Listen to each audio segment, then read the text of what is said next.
శివాయ గురవే నమ.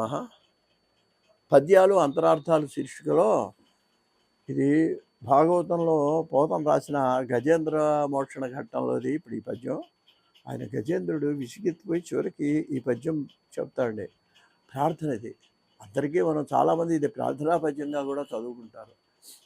ఎవ్వనిచే జనించు జగము ఎవ్వని లోపల నుండి లీనమై ఎవ్వని యందు డిందు, డిందు అంటే నశిస్తుంది అని, ఎవ్వని యందు డిందు పరమేశ్వరుడెవ్వడు, మూల కారణం బెవ్వడు, అనాది మధ్య లయుడెవ్వడు, సర్వము తానయైన వాడెవ్వడు, వానిని ఆత్మభవు ఈశ్వరునే శరణంబు వేడెదన్.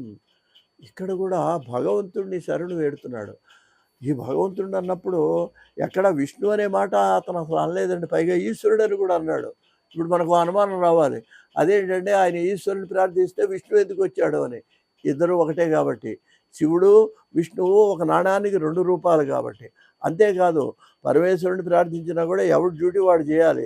రక్షణ భారం ఈ శివుడిది, శిక్షణ భారం శివుడిది, రక్షణ భారం విష్ణువుది. అందుకని రక్షించాలి కాబట్టి విష్ణు వచ్చాడని కొంతమంది చెప్పారు. సరే, ఏది ఏమైతేనే ఇక్కడ ఆయన చేసింది ఏమిటి? త్రిమూర్త్యాత్మక స్వరూపుడైన వాడు భగవంతుడు ఒక్కడే అనే విషయాన్ని ఇప్పుడు ఈ పద్యంలో అంతరార్థం అండి. ఏమిటి? ఎవడి చేత అయితే ఈ ప్రపంచం జనించు పుడుతుందో, ఎవ్వనిచే జనించు జగము, ఎవ్వని లోపల నుండో, ఎవడు రక్షిస్తున్నాడో తన కడుపులో పెట్టుకొని, లోపల ఉంటాం అంటే కడుపులో పెట్టుకొని చూసుకున్నా ఉంటాను చూడండి పిల్లల్ని, అలా తన లోపల పెట్టుకొని కాపాడుతున్నాడో, ఎవ్వని అంటూ డిందు, అది శివుడు చేసే పని. అంటే ఏంటనమాట? ప్రళయకాలంలో నాశనం చేయటం, సృష్టి స్థితి లయములు. పరమేశ్వరుడు ఎవడు? అన్నిటికీ కూడా మూల కారణమైన వాడు ఒక ఆయన ఉన్నాడు. మూల కారణం ఎవడు? అనాది మధ్య లయుడెవ్వడు. ఈ అన్నిటికీ కూడా ఆది అంతము లేనివాడైన,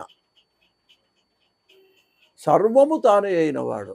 అన్నీ తానే, బ్రహ్మ తానే, విష్ణువు తానే, శివుడు తానే. అటువంటి ఈశ్వరుణ్ణి చూడండి, అంత జ్ఞానం కలిగింది కాబట్టి అతనికి మోక్షం వచ్చిందండి.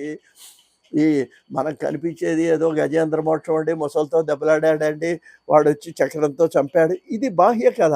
అది కాదు ఈ సంసారం. ఈ సంసార బంధనాల్లో మనం పోరాడుతున్నాం. పోరాడేటప్పటికి మనకు మోక్షం రావాలి. మోక్షం రావాలంటే ఏం చేయాలి? సమస్త ప్రకృతిలో భగవత్ స్వరూపంగా చూడగలగాలి. నా అనే బాధ వచ్చి మన అనే భావన మనకు కలగాలి. పక్కవాడు కూడా బాధపడుతుంటే జాలి పడగలగాలి, అసూయ మానేయాలి.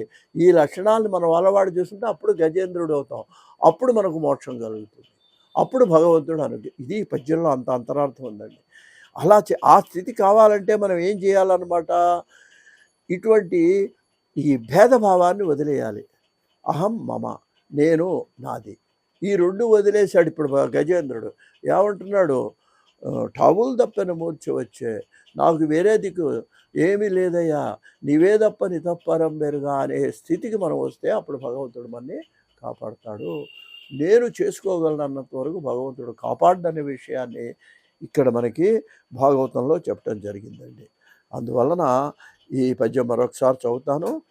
ఎవ్వనిచే జనించు జగము ఎవ్వని లోపల నుండి లీనమై ఎవ్వని అందుడిందు పరమేశ్వరుడెవ్వడు, మూల కారణం ఎవ్వడు, అనాది మధ్య లయుడెవ్వడు, సర్వము తానయైన వాడెవ్వడు, వానిని ఆత్మభవుడు అంటే ఏమంటున్నాడు? తనలోనే ఉన్నాడండి భగవంతుడు.